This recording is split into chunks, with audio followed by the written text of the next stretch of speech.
Om Sambara Sambara Bimanasarma Zababa Hum Pate Soha. Om Sambara Sambara Bimanasarma Zababa Hum Pate Soha. Om Sambara Sambara Bimanasarma Zababa Hum Pate Soha. The Chapter on Medicines. Chapter 4. Summary of Contents. Venu, Middle Village, Matilla, Videha, Sala, The Well, Argava, Kashaya, Crown of the Head, Kantaka, Koshalaka, Papa, and Kusinagari, which is the last. Venu. Thereupon the Blessed One said to the Venerable Ananda, Ananda, let us go to Venu village. Certainly, O honored one, replied the Venerable Ananda to the Blessed One. Thereupon the Blessed One, traveling through the country of Riji, arrived in Venu village, and he stayed in a Simshapa forest to the north of Venu village. At that time a famine broke out, a calamity in which it became difficult for a beggar to find food. The Blessed One said to the monks, Monks, now here a famine has broken out, a calamity in which it has become difficult for a beggar to find food. Therefore, monks, those of you who have any acquaintances, who have any allies, who have any friends in the villages of Riji near Vaishali, should enter the rainy season retreat there. I will enter the rainy season retreat too in this Venu village with my attendant monk Ananda.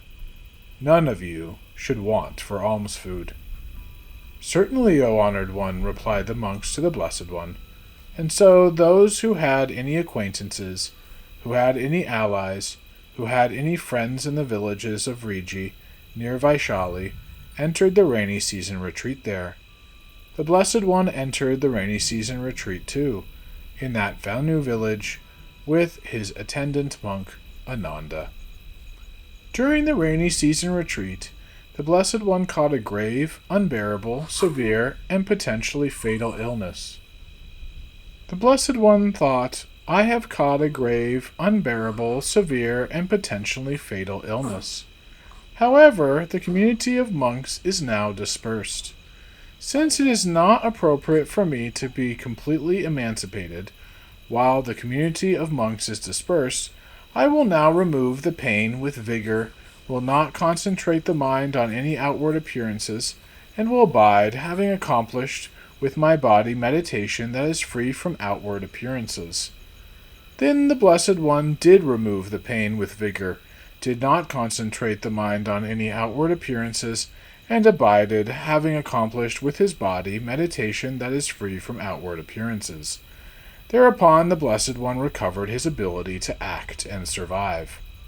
The Venerable Ananda then arose from his seclusion in the evening and went to the Blessed One. When he arrived, he bowed low until his forehead touched the Blessed One's feet, and then he sat down to one side. When he had sat down to one side, the Venerable Ananda said to the Blessed One, O honored one, ever since I knew that the Blessed One had caught a grave, unbearable, severe, and potentially fatal illness, my body has lost its bearings, just as if I had taken poison, and I have forgotten the Dharma I had heard. I hope that the Blessed One does not become completely emancipated until he leaves a will for the community of monks. Ananda, if someone thinks the community of monks is mine, I will teach the community of monks. The community of monks is led by me. He would certainly leave a will for the community of monks. However, Ananda, I never think the community of monks is mine. I will teach the community of monks. The community of monks is led by me. So why would I leave a will for the community of monks? Again, Ananda, how could the community of monks rely on me? Ananda, I have taught the Dharma to be practiced always, namely the 4 applications of mindfulness, the 4 right relinquishments, the 4 bases of magical power, the 5 faculties and the 5 powers, the 7 limbs of awakening, and the eightfold path of the noble ones. Ananda, the Tathagata does not have the close fists of a teacher who keeps secrets that the Tathagata would want to conceal, because it would be undesirable if others knew them. Ananda, when the Tathagata caught a grave, unbearable, severe, and potentially fatal disease, I thought, I have caught a grave, unbearable, severe, and potentially fatal disease. However, the community of monks is now dispersed. Since it would not be appropriate for me to be completely emancipated while the community of monks is dispersed, I will now remove the pain with vigor, will not concentrate the mind on any outward appearances, and will abide, having accomplished with my body meditation that is free from outward appearances.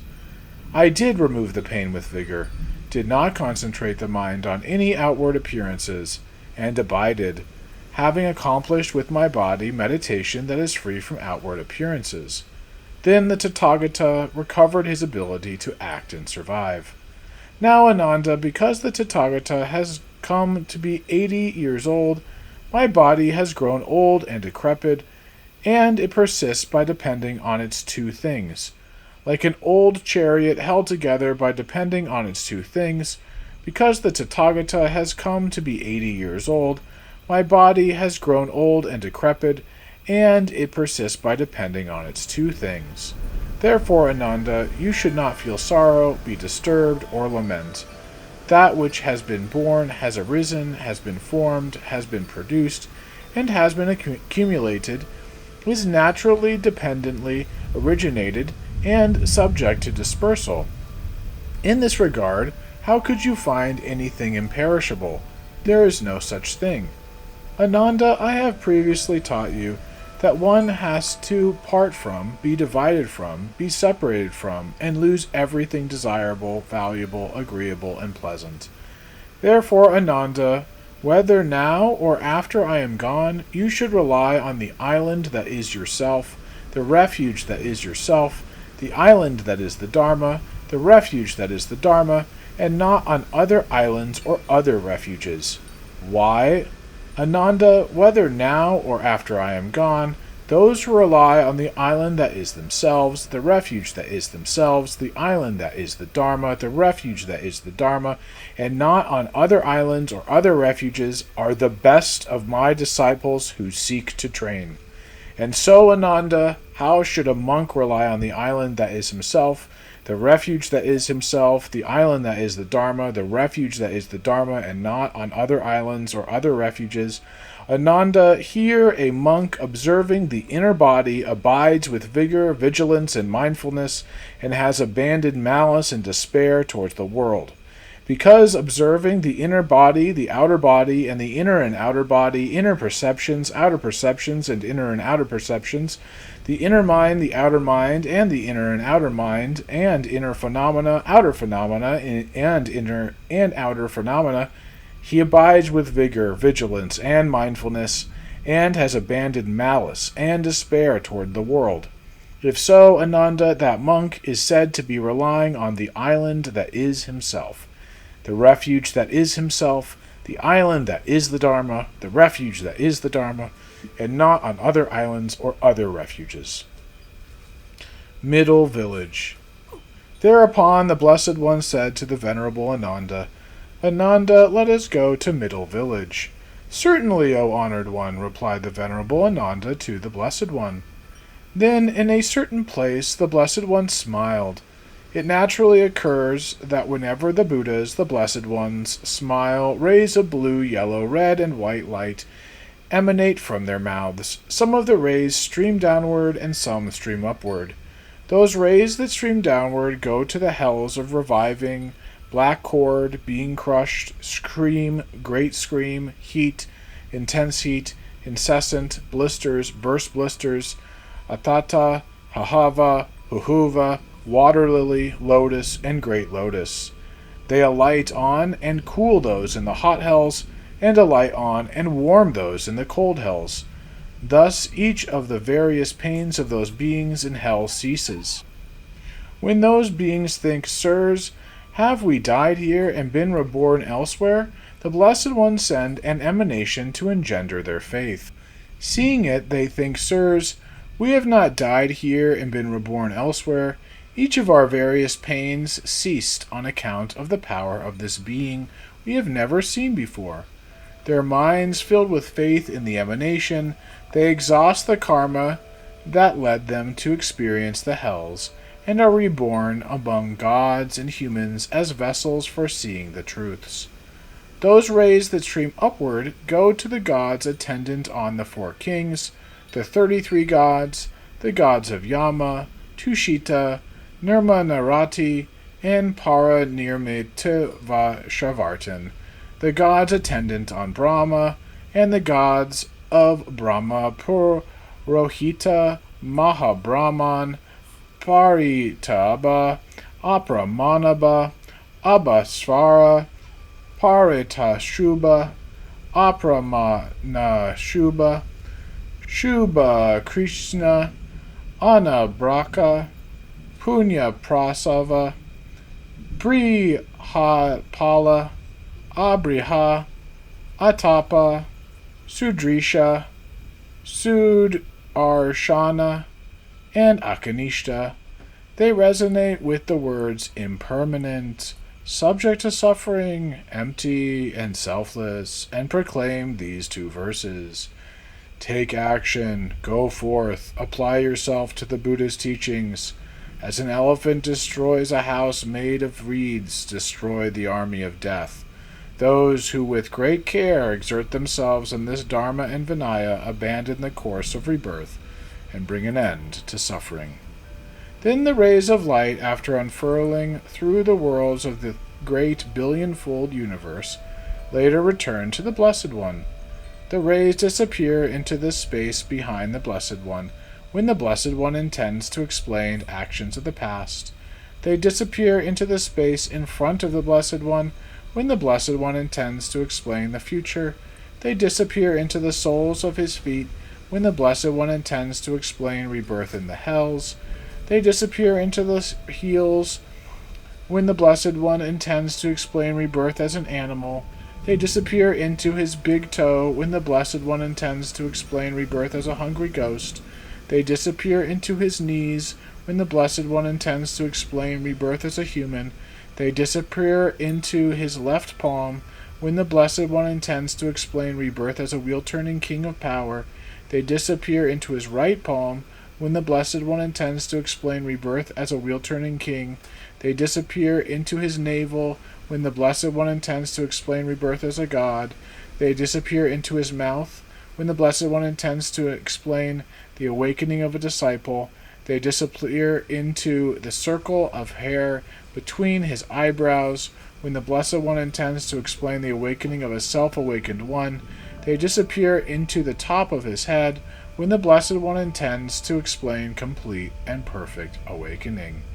At that time, those rays, after circumambulating the Blessed One 3 times, disappeared into the top of the Blessed One's head. The Venerable Ananda then made the gesture of supplication to the Blessed One and said, A mass made brilliant by thousands of colors came forth from your mouth, like the sun rising, shining in every direction. Ananda also spoke these verses. One who has become a Buddha, the supreme cause in the world, free from restlessness, discouragement, and self-satisfaction, a victor who has subdued enemies not without cause, does he flash a smile, white like a lotus root or a conch shell.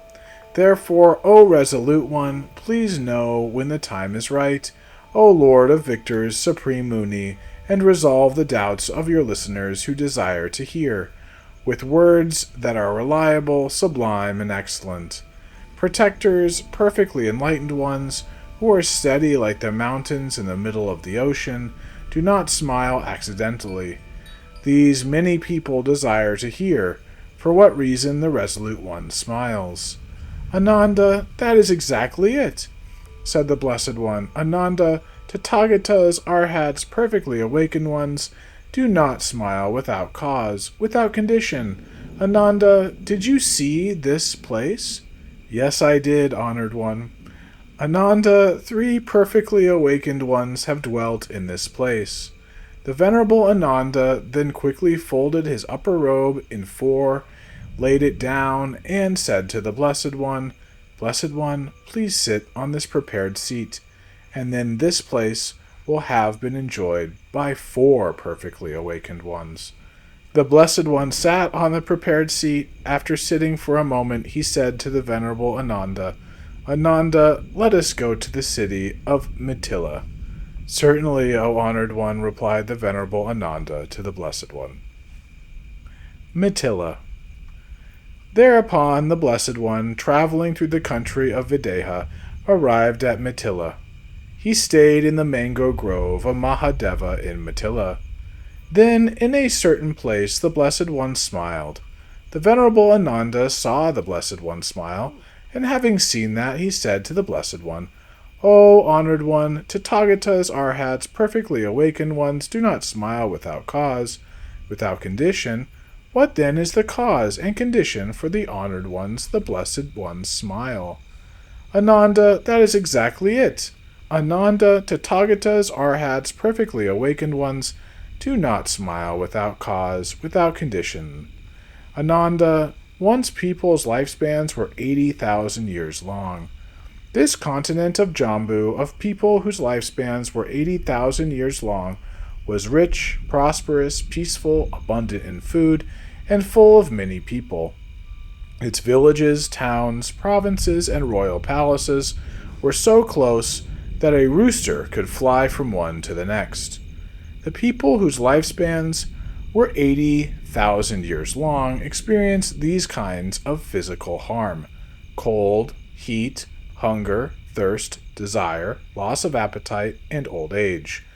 The daughters of the people whose lifespans were 80,000 years long were given to their grooms at the age of 500, just as today's daughters are given at the age of 15 or 16.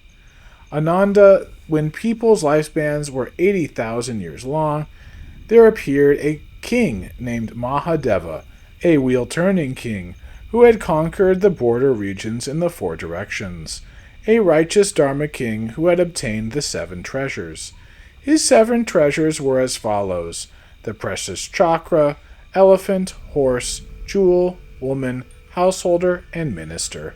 He also had 1,000 sons, who were brave, bold, and endowed with excellent physiques, and who would defeat the enemy's army. He conquered the land entirely, as far as the seashore, without risking harm, without violence, without punishment or weapons, but in accord with the Dharma and impartially. Then, when the barber who used to cut King Mahadeva's hair and beard was arranging the king's hair and beard, the king gave him an order. When you find a white hair growing on my head, tell me, for it is a divine messenger. Certainly, your majesty, replied the barber to King Mahadeva. Then one day the barber, arranging King Mahadeva's hair and beard, did find white hairs growing on King Mahadeva's head, and he realized that a divine messenger had appeared. Having found them, he said to King Mahadeva, Your Majesty, please be informed that white hairs are growing on your head, and thus a divine messenger has appeared. The king gave him another order. Gently pull those white hairs out without cutting them, and place them in my palm. Certainly, your majesty, replied the barber to King Mahadeva, and he gently pulled the white hairs out with a pair of golden tweezers without cutting them, and placed them on King Mahadeva's palm. Then King Mahadeva, holding the white hairs in both his hands, spoke a verse. Now there grow on my head hairs that plunder youth. Since the divine messenger has appeared, it is time for me to go forth. Since I have already enjoyed human desires, it is time for me to seek divine desires. Now I will put my eldest son upon the throne and lead the pure life of a royal rishi. Thereupon King Mahadeva summoned his son by messenger and said, Understand, my son, that white hairs are growing on my head, and thus a divine messenger has appeared. Since I have enjoyed human desires, it is time for me to seek divine desires. I will now put you upon the throne and lead the pure life of a royal rishi. My son, I will entrust you with the land as far as the seashore, so you should protect it lawfully, not unlawfully. If someone's conduct is unlawful or a mixture of lawful and unlawful, do not let him live in your country. My son, when you too find a white hair growing on your head and a divine messenger has thus appeared, you should put your eldest son upon the throne and lead the pure life of a royal rishi too. Thus, my son, you should complete this virtuous and sure path introduced by me, and you should not break the tradition. Do not be an inferi or man. My son, he who does not allow such a virtuous and sure path of good men born to a noble lineage to increase, once introduced, will be the one who breaks their tradition and be an inferior man among them. Therefore, I now said, complete such a virtuous and sure path of good men born to a noble lineage introduced by me. You should not break the tradition. You should not be an inferior man. Thereupon King Mahadeva put his eldest son upon the throne and led the pure life of a royal rishi in the mango grove of Mahadeva in Mithila. Ananda, the eldest son whom King Mahadeva put upon the throne, was also named Mahadeva, a wheel-turning king who had conquered the border regions in the 4 directions. Then when the barber who used to cut King Mahadeva's hair and beard was arranging, "Do not be an inferior man," thereupon King Mahadeva put his eldest son upon the throne and led the pure life of a royal rishi in the mango grove of Mahadeva in Mithila. Ananda, his son, grandson, great-grandson, great-great-grandson, and so on, followed likewise, and 84,000 Mahadevas led the pure life of a royal rishi in this very mango grove of Mahadeva in Mithila. The last of the line was a king named Nimi, a righteous Dharma king, a great king who abided in the Dharma. With his consort, sons, ministers, army, citizens, and provincial dwellers, he practiced the Dharma, gave donations, made merit, abided in abstinence, and practiced moral conduct correctly. At that time, Shakra, Lord of the Gods, praised the king in the presence of the 33 gods, who were sitting together in the divine meeting hall, Sudharma. O my friends, the people of Videha have attended a great boon. For Nimi, the king of the people of Videha, is a righteous Dharma king, a great king who abides in the Dharma. He, with his consort, practices moral conduct correctly. Oh, my friends, do you want to see King Nimi? O Kaushika, we sincerely wish to do so. Then, my friends, you wait here. I will see King Nimi briefly. Thereupon Shakra, Lord of the Gods, disappeared from the 33 gods' divine meeting hall, Sudharma, as quickly as a strong man stretches his bent arm or bends his stretched arm, and sat in King Nimi's palace in Mithila. He said, O Nimi, you have attained a great boon, for the 33 gods sitting together in the divine meeting hall Sudharma have praised you. O my friends, the people of Videha, he practices moral conduct correctly. O Nimi, do you want to go see the 33 gods? O Kaushika, I do wish to go see the 33 gods. Then Nimi, wait here. I will shortly send you a chariot drawn by 1,000 fine horses. You should ride in it and come without fear. I shall do so, replied King Nimi to Shakra, Lord of the Gods. Thereupon Shakra, Lord of the Gods, went to the 33 gods and ordered Matali, the charioteer, Matali, go and very quickly prepare a chariot with 1,000 fine horses.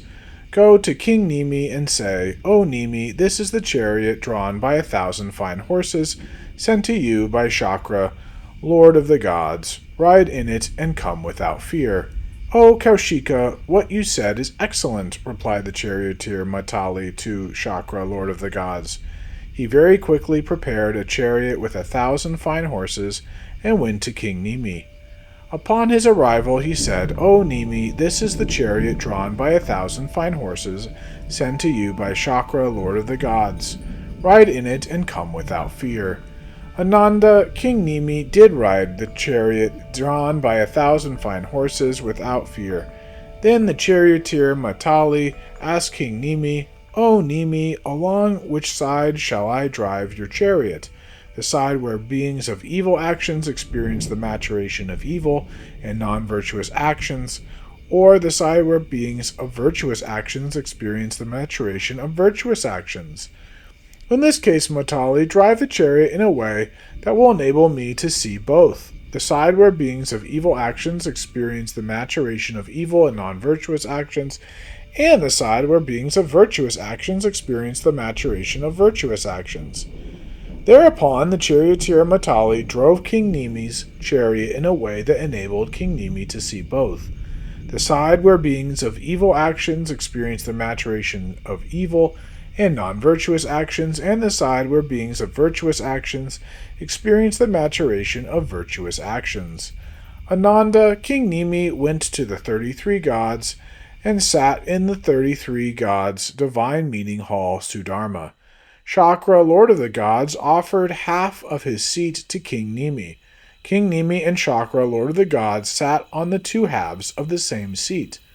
Ananda, when King Nimi and Shakra, Lord of the Gods, sat on the two halves of the same seat, there was no difference, no distinction, and no contrast between them, except that Shakra, Lord of the Gods, did not blink his eyes.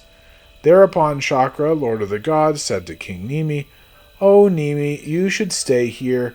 Nimi, amuse yourself, play, amuse yourself, and enjoy yourself, enjoying the objects of the 5 kinds of desires." At that time, King Nimi spoke these verses. "A place that is under the rule of others is like a vessel and a chariot borrowed only for a while. I will return to Mithila and perform many good deeds. Having made merit and attained prosperity, I will go to heaven." Ananda, if you think that the one who was at that time, on that occasion, King Mahadeva, who entered that virtuous and sure path, and after whose entrance onto that virtuous and sure path, 84,000 Mahadevas led the pure life of a royal rishi in this very mango grove of Mahadeva in Mithila, was someone else, you should think otherwise. Why? Ananda, I myself was at that time, on that occasion, King Mahadeva, who introduced that virtuous and sure path, after whose introduction of that virtuous and sure path 84,000 Mahadevas led the pure life of a royal rishi in this very mango grove of Mahadeva in Mithila. Why? Ananda, at that time I had desire, anger, and delusion. I had not been liberated from birth, old age, illness, death, sorrow, lamentation, pain, despair, and distress. I had not been liberated from suffering, said the Blessed One.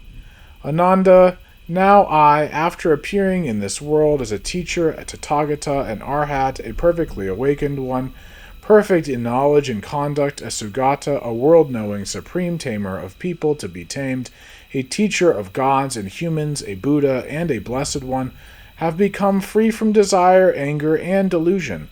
Thus I have been liberated from birth, old age, illness, death, sorrow, lamentation, pain, despair, and distress, said the Blessed One. Ananda, now I, depending on that virtuous and sure path introduced by me, will liberate beings who are by nature subject to birth, from being by nature subject to birth.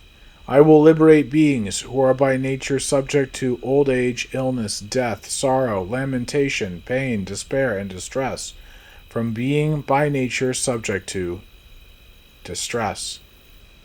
What is that virtuous and sure path onto which I entered, on which I depended, and by which I will liberate beings who are by nature subject to birth, distress, from being by nature subject to distress? It is the eightfold path of the noble ones, namely right view, right thought, right speech, right behavior, right livelihood, right effort, right mindfulness, and right meditation. This is that virtuous and sure path onto which I entered, on which I depended, and by which I will liberate beings who are by nature subject to birth, distress, from being by nature subject to distress. Ananda, you should also thus complete this virtuous and sure path introduced by me, and you should not break the tradition. Do not be an inferior man. Ananda, he who does not allow such a virtuous and sure path of good disciples born to a noble lineage to increase, once introduced, will be the one who breaks their tradition and an inferior man among them. Therefore, I said, complete such a virtuous and sure path of good disciples born to a noble lineage that has been introduced by me. Do not break the tradition. Do not be an inferior man. Videha. Thereupon, the Blessed One said to the Venerable Ananda, Ananda, let us go to Videha. Certainly, O honored one, replied the Venerable Ananda to the Blessed One.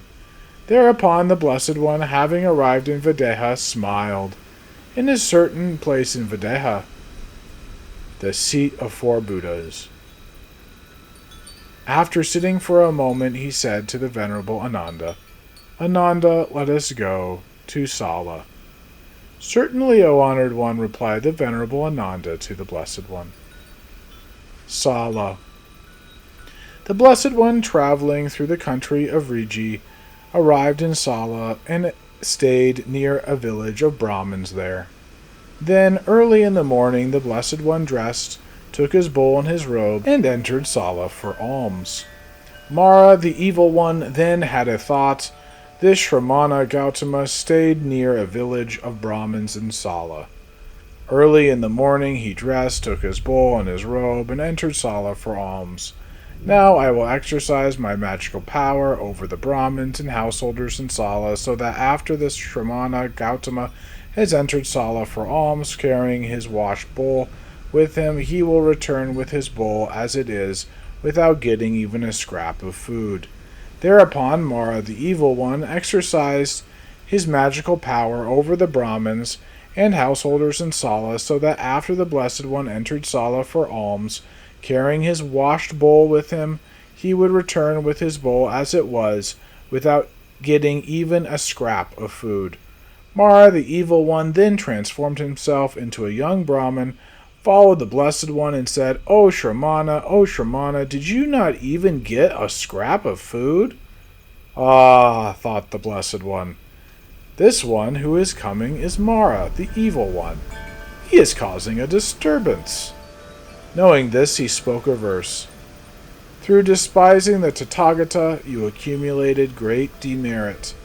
Buddhas are difficult to surpass. Evil one, do you not know that? Mara, the evil one, said, Shramana, then go to Sala for alms again, and I will try to ensure that you get alms. Then at that time the Blessed One spoke these verses. There is nothing for me to take possession of. Ah, I abide in utter bliss. Like the gods of clear light, I eat pleasure as food. There is nothing for me to take possession of. Ah, I abide in utter bliss. Since I do not rely on the false view of individuality, I eat pleasure as food. Thereupon Mara, the evil one, thought, Shramana Gautama knows my mind. Knowing this, he disappeared from that very place in pain, despair, and regret. The well. Then the Blessed One said to the Venerable Ananda, Ananda, let us go to where there is a well. Certainly, O honored one, replied the Venerable Ananda to the Blessed One. Soon after the Blessed One arrived at the place called Where There Is a Well. In Where There Is a Well, a woman went to the well, carrying with her a rope and pitcher. A man followed her, entirely possessed by passion for her. Since she was also extremely passionate about him, the two of them went to the well together, embracing each other. Her little son also went to the well, following her. Then, preoccupied by the man, she thought, I will throw the pitcher into the well. and tying the rope around her little son's neck, threw him into the well. The child died. She then heard a verse that had not been heard before.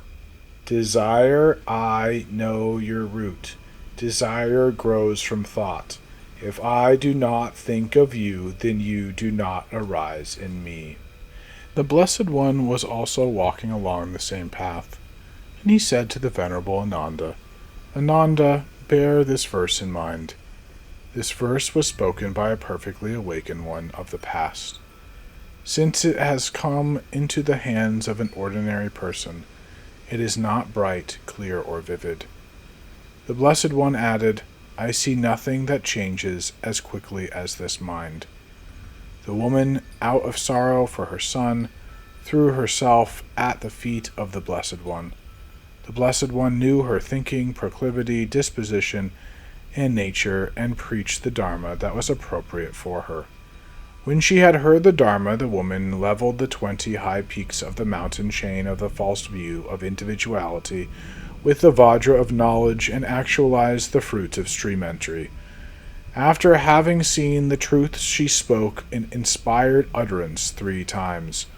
O honored one, what the Blessed One has done for me is what has never been done for me by my mother, my father, a king, gods, ancestral spirits, Shramanas, Brahmins, my husband, or my kinsmen or relatives.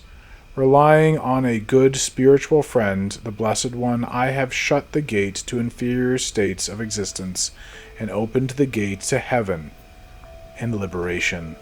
Pulled myself out from the states of hell, animals, and hungry ghosts, and placed myself among the gods and humans, left the course of rebirth far behind, dried up the ocean of blood and tears, and been liberated the mountain of bones. With the Vajra of knowledge, I have leveled the 20 high peaks of the mountain chain of the false view of individuality that has been accumulated since beginningless time, and actualized the fruit of stream entry. O honored one, I have been exalted, truly exalted. Since I seek refuge in the Blessed One, the Dharma, and the community of monks, please accept me as a lay sister. From today onward, I embrace my faith as one who seeks refuge throughout my life. Bhargava. In a certain place, the Blessed One said to the Venerable Ananda, Ananda, when I was a bodhisattva, in this place I was given an invitation by the Rishi Bhargava with a seat, roots, and fruits. Kashaya. Again, in a certain place, the Blessed One said, Ananda, when I was a bodhisattva, I was in despair over old age, and so forth, and in this very place I gave my garment made in Kashi to Shakra, Lord of the Gods, who was dressed as a hunter and received saffron Kashaya robes in return. Devout Brahmins and householders built a shrine called Acceptance of the Saffron Robes. Today there are monks who still worship at the shrine there. Shakra, Lord of the Gods, having taken the garment made in Kashi to the 33 gods and placed it among them, held a festival for the garment made in Kashi. Today the 33 gods still worship it. Crown of the head. Again, in a certain place, the Blessed One said, Ananda, when I was a bodhisattva, in this place I cut my hair with a sword, as if it were a blue Utpala petal, and threw the hair up in the air. Devout Brahmins and householders built a shrine called Acceptance of the Hair. Today there are monks who still worship at the shrine there. Shakra, Lord of the Gods, having taken the hair to the 33 gods and placed it among them, held a festival for the hair knot. Today the 33 gods still worship it. Kantaka. Again, in a certain place, the Blessed One said, Ananda, Kantaka, the king of horses, led by Chandaka, turned back from this place. Devout Brahmins and householders built a shrine called Kantaka's Return. Today there are monks who still worship at the shrine there. Goshalaka. The Blessed One arrived in the country of Goshalaka, and then said to the Venerable Ananda, Ananda, Chandaka, the son of a noble family, was born and grew up here in Goshalaka. Papa. The Blessed One then arrived in Papa. When the people of the Mala clan in Papa heard that the Blessed One had arrived in Papa, the elder members said, The young men should clean up the road. We will clean up the city. Then, when the young men began to clean up the road, they saw a huge rock. They attempted to remove it, but they were unable to. The Blessed One also came to that place and asked them, Vasistas, what are you doing? We are cleaning up the road for the Blessed One, but we cannot remove this huge rock. In that case, shall I remove it? Asked the Blessed One. Oh, Blessed One, please remove it. Then the Blessed One lifted the huge rock into the air using his right big toe. When he threw it up and out of sight, the people of the Mala clan were frightened at the sound it caused. The Blessed One said, Vasistas, do not be frightened. Then the Blessed One smashed the rock into pieces with his power of meditation, and dust fell all around. The people of the Mala clan asked, O Blessed One, where does this dust fall from? The Tathagata smashed the rock into pieces, replied the Blessed One. It isn't good that the Blessed One did that. Shall I put the pieces back together? O Blessed One, please put the pieces back together.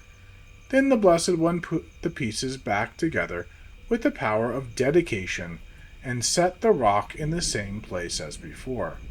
The Blessed One sat upon it too. The 500 people of the Mala clan also gathered there and asked, O Blessed One, with what power did the Blessed One throw the huge rock up into the air? O Vasistas, answered the Blessed One, with the power generated from my father and mother. They asked, With what power did you smash the rock into pieces? With the power of meditation, answered the Blessed One. With what power did you put it back together? With the power of dedication. How great is the Blessed One's power generated from his father and mother? O Vasistas, the power of 10 men equals the power of an average ox. The power of 10 average oxen equals the power of a blue wild ox. The power of 10 blue wild oxen equals the power of an elephant calf. The power of 10 elephant calves equals the power of a cow elephant. The power of 10 cow elephants equals the power of an average bull elephant. The power of 10 average bull elephants equals the power of a tuskless elephant. The power of 10 tuskless elephants equals the power of a blue elephant. The power of 10 blue elephants equals the power of a yellow elephant. The power of 10 yellow elephants equals the power of a red elephant. The power of 10 red elephants equals the power of a white elephant. The power of 10 white elephants equals the power of an elephant from Mount Vindhya. The power of 10 elephants from Mount Vindhya equals the power of a rutting elephant. The power of 10 rutting elephants equals the power of a Nagna champion. The power of 10 Nagnas equals the power of a great Nagna. The power of 10 great Nagnas equals the power of a Praskandin, aggressive man. The power of 10 Praskandins equals the power of a Kanura wrestler. The power of 10 Kanuras equals 1/2 of the power of Narayana. 2 times half the power of Narayana is the power of Narayana. This much power is in each joint of a Tathagata. Vasistas, thus Tathagatas, Arhats, perfectly awakened ones, have a great mass of the power of Narayana. A section index: man, ox, wild ox, elephant calf, cow elephant, average elephant, tuskless elephant, elephants of 4 colors, elephant from Mount Vindhya, rutting elephant, 2 types of Nagnas, Praskandin, Kanura, and the power of 2 Narayanas. If this power of Narayana is the power of a Tathagata generated from his father and mother, O honored one, is there any other power besides the power generated from his father and mother and the powers of meditation and dedication? O Vishishtas, there is. It is called the power of merit.